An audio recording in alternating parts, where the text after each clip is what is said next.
A week from tomorrow, many of the best senior golfers in the world, that does not include me, will be in Toledo for the U.S. Senior Open. You can get your tickets, by the way, by logging on to 2011 USSeniorOpen.com or simply head to the nearest Kroger where you can get as much as $5 off. Our coverage starts tonight as Tournament Director Judd Silverman is in the house as we go one-on-one.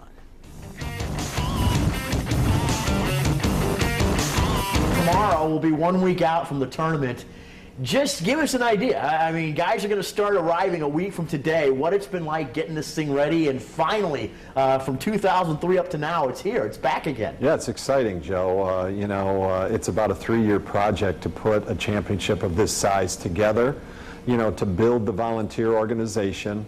It's about 2,200 volunteers to put the sales and marketing effort together to raise the money from our hospitality sponsors and ticket packages and advertising and that type of thing. So, it's about a 3-year project, and it's good to see it coming to fruition finally. Inverness is such a special place. The history and tradition of that club, all the championships they've hosted dating back to the 1920 U.S. Open. It's just exciting to be a part of it, and it's great for the community when Inverness lends itself to tournament golf. How different is the 2011 version of the U.S. Senior Open from the 2003? Because there are a lot of challenges now that we didn't have back in 03 with the economy and everything else. Yeah, no doubt about it. It's different from that standpoint, but we don't have Arnold Palmer and Jack Nicklaus in the field like we did, and we were so lucky. In 03, it was the last time they ever played in a USGA event, in a U.S. Senior Open. So we were pretty lucky to have them for their final one. But, to have Fred Couples coming back to Toledo and, so many other great names, Tom Lehman and Corey Pavin and Ben Crenshaw and Craig Stadler and Hale Irwin, Peter Jacobson, Nick Price, the list goes on, and all these guys have played at Inverness. The 93 and the 86 PGA Championships, the 79 Open. So it'll be great to have them back. Let's talk about that too, because the goal here, I mean, we want to show off Toledo, show off Inverness, show off the golf community here. So eventually we get a U.S. Open back here. I think that's a work in progress, and I think the club is doing everything they can to put their best foot forward. Obviously, Inverness helped shape the history of the U.S. Open. The 1920 U.S. Open was the first time the golf professionals were allowed in the clubhouse. S.P. Germain, the founder of the club, pushed for that.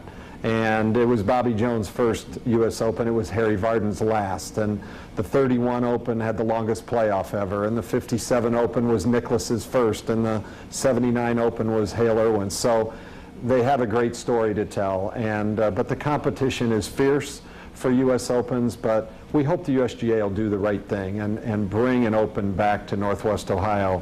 I think the community and the club definitely deserve another U.S. Open. We've waited a long time, since 1979. I think the community offers everything the USGA is looking for in a host site, from an infrastructure standpoint, from a history and tradition standpoint, from a golf course standpoint, and from a standpoint of being able to raise the revenue that they've become accustomed to generating.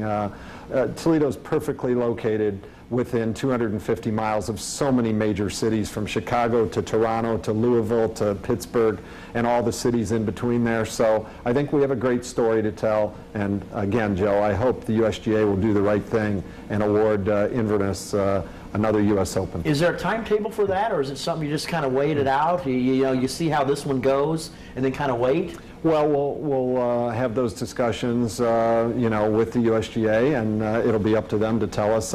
They just awarded 2018 actually to Shinnecock, and 2019 is going to Pebble Beach. So 2020 then. 2020, which would be an interesting year. It would be 100 years after S.P. Germain convinced the USGA to come to Inverness, and 100 years after he convinced them to allow the golf professionals in the clubhouse. So we'll keep pushing, and the club has such a great relationship with the USGA. We're all hopeful. What are some of the challenges this year? Well, it's always the economy is the challenge for any business, But I will say the response and the support that we've received from the business community in Northwest Ohio has been tremendous in my mind.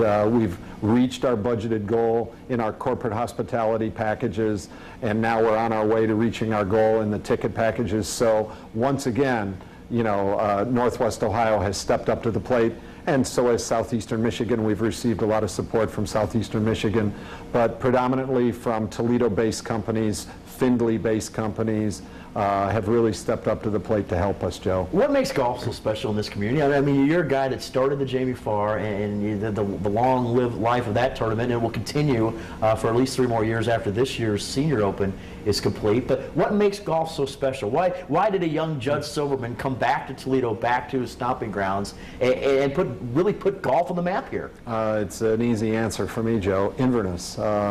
The history and tradition that Inverness started back in 1920, of hosting these U.S. Opens and PGAs, that certainly was a great memory for me growing up to attend the U.S. Amateur in '73 and the '79 Open. And this community has supported golf for a long time, and we have such a wonderful asset in Inverness that can really attract these major championships. There's a lot of communities in this country that wish they had an Inverness with a long history and tradition of hosting championships. It'll be a tremendous week for the community, a lot of fun, and the last thing I'll say is kids 17 and under get in free, so we encourage parents and grandparents to bring their grandkids and their kids out to the championship to see the greatest senior golfers in the world. There you go. It should be a lot of fun. Judd, you're going to have a busy week. It starts a week from tomorrow. Good luck, and we'll be talking to you all week long. Sounds good, Joe. Thanks so much for your time.